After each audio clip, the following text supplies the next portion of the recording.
പിന്നെ പണക്കാരും ബിസിനസ്സുകാരൊക്കെ ആവുമ്പോ കുറച്ച് മദ്യപിച്ചു എന്നൊക്കെ വരും. അതത്ര വലിയ കാര്യമൊന്നുമല്ല. സൽമാന്റെ കല്യാണത്തിന് എന്തെങ്കിലും കൂട്ടവും കുടുംബമൊന്നും ഇല്ലാത്തൊരു തെണ്ടിനെ പ്രേമിച്ച് കല്യാണം കഴിക്കല്ലേ?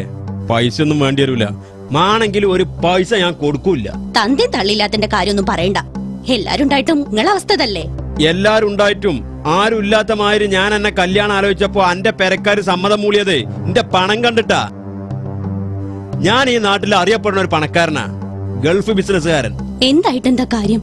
സ്വന്തം പെങ്ങടെ കല്യാണത്തിന് വാപ്പ കണ്ടോന്റെ മുന്നിൽ ഇറക്കണം. ആയിക്കോട്ടെ, എനിക്കതിലും ആനക്കേടൊന്നുമില്ല.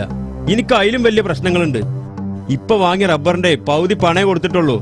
ബാക്കി പണം ഒരു മാസത്തിനുള്ളിൽ കൊടുത്തില്ലെങ്കിൽ കൊടുത്ത പൈസ പോവും. അല്ലേ പിന്നെ മറച്ചു വെക്കണം. ഞാൻ കുടുങ്ങിയെന്നറിഞ്ഞാൽ കച്ചവടം പിന്നെ നഷ്ടത്തിലേ നടക്കുള്ളൂ. പുതിയ കാറിന് വിജയേട്ടന്റെ അടുത്തുനിന്ന് 4 ലക്ഷം ഉറുപ്പ്യ CC വിട്ടിക്കണേ. അത് കറക്റ്റ് കൊടുത്തിട്ടില്ലെങ്കിൽ വണ്ടി പോലും കൊണ്ടുപോകും.